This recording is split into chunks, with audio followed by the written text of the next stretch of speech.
This is Reasonable Doubt with your hosts, Mark Garrigus and Adam Carolla. Got some breaking news hot off the griddle. Now, we didn't address it in the Saturday show because it broke right after we taped the Saturday show, but Mark just got the Flynn pardon information, had a head full of thoughts, and decided to get the band back together for a quick update on that. So what do you think, Mark?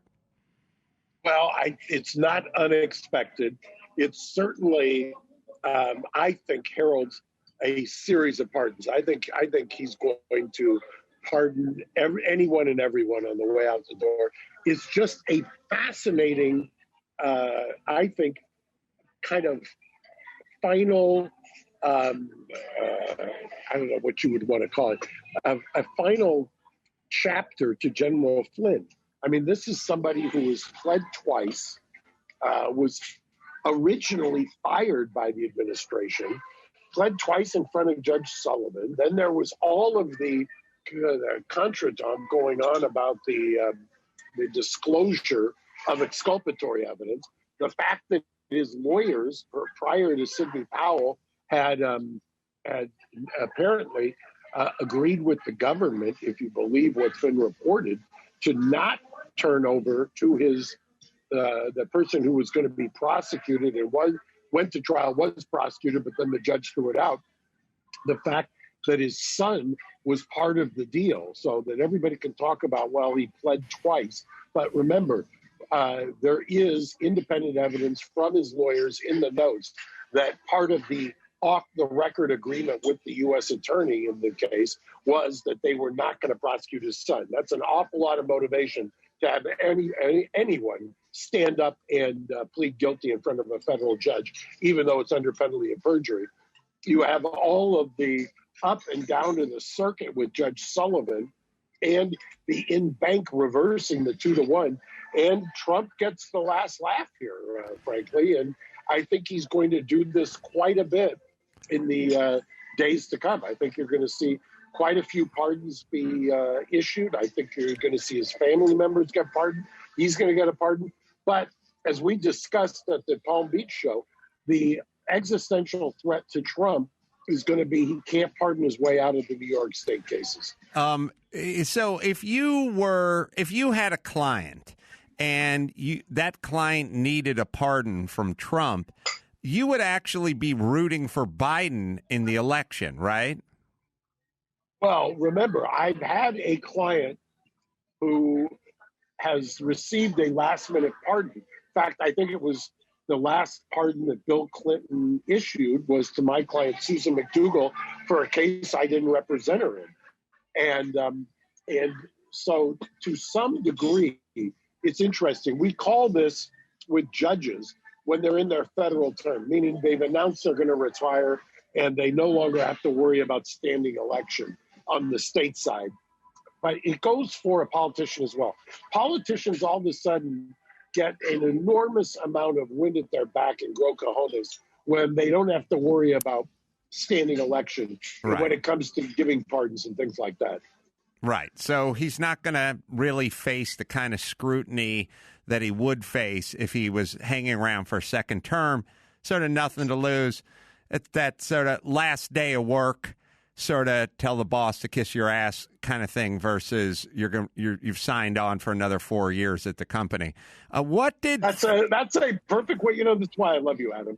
I don't know that I could have put it perfectly, but it is kind of tell the boss, fuck you. You can't fire me. I just won the lottery. I'm out of here. I'm unclear what Flynn was even accused of and how much of it was connected to Russiagate. Quite a bit.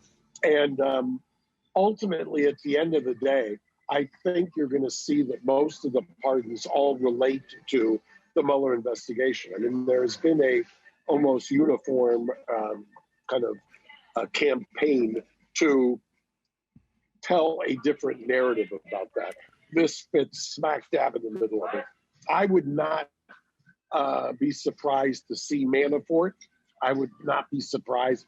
He commuted Roger Stone's sentence, but Roger Stone is still convicted.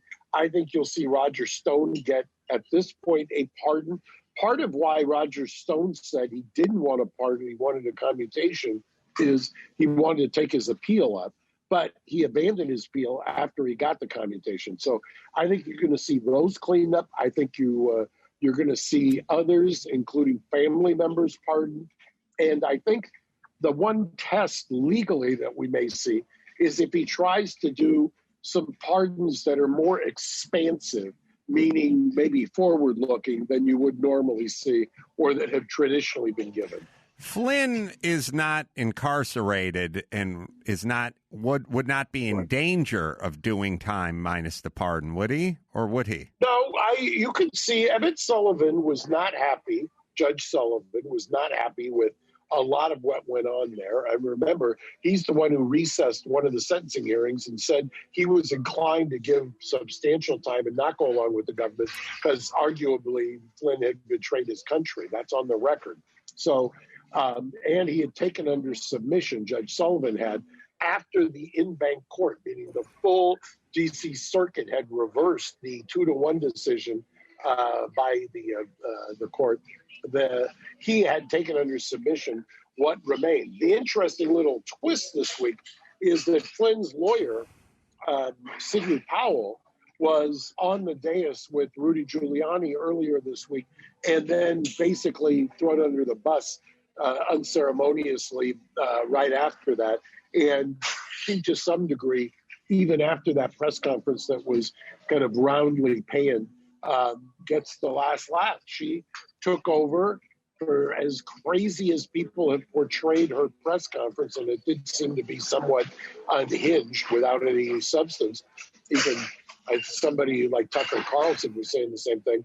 But right now, she's done her job for her client. She got him his pardon. Who knows what transpired behind the scenes? I'm sure someday or sooner rather than later, we'll know what the backstory is. I don't think we know everything at this point. Well, I look forward to turning on CNN tonight and have them explain that Flynn is a madman and now he's loose on the streets of America. At least he'll be indoors and not dining out al fresco, though. Yeah, you're dining indoors in New York as we speak. Yeah, it's a perfect, I think, way station for our episode that drops on Saturday. Yeah, listen to that. We're both very animated about these draconian laws that have been laid down. And, it's speaking of Trump, I always find it ironic that if you turn on MSNBC or CNN or The View, they're always talking about Trump as a tyrannical dictator. Yet Trump dictates no policy in California. We do have a dictator. His name's Gavin Newsom. We also have Mayor Garcetti. And those are the guys who are acting like dictators. It's incredible to me that the biggest rub with Trump is he was constantly called a dictator. He wants to take over and crush you and control your life and all that kind of stuff. Gavin Newsom needs no help in crushing Californians. He can do it all by himself. I've been roundly criticized for being one of the left or a progressive. And I think I'd said yesterday in an interview, I'm as progressive as it gets.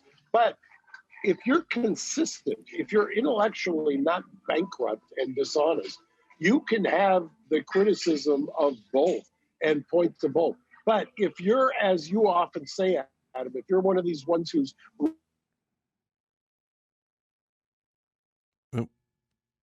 Mark just seized up. Yeah, what Mark is saying, I believe, is... Rooting for you're certainly not honest. You're rooting for your team. Yeah, you had a little breakup there. But what we're talking about on a final note is kind of what my friend Dennis Prager always talks about, which is you are liberal and I'm liberal, but you're not a leftist. And the reality is if you are liberal, you should be outraged by what the governor's doing in California. If you're truly a liberal, you should be outraged. If you're a leftist, then you'll enjoy your punishment and hope he takes it out on even more subjects. Mark, That's why I've said the last 35 years, I'll just end with this, the last 35 years has turned both political ideology and rationality on its head. Well, the great Mark Garagos eating indoors in New York City. I'm going to go onto the roof of the Chinese place and have an egg roll climbing up the fire ladder. It'll be very romantic. All right. Mark's breaking up, so until next time, Sam Kroll from Mark. Miss you, Adam. Happy Thanksgiving. You. Thank you, brother. Saying mahalo. Thanks for listening to Reasonable Doubt. Tune in next Saturday for an all-new episode.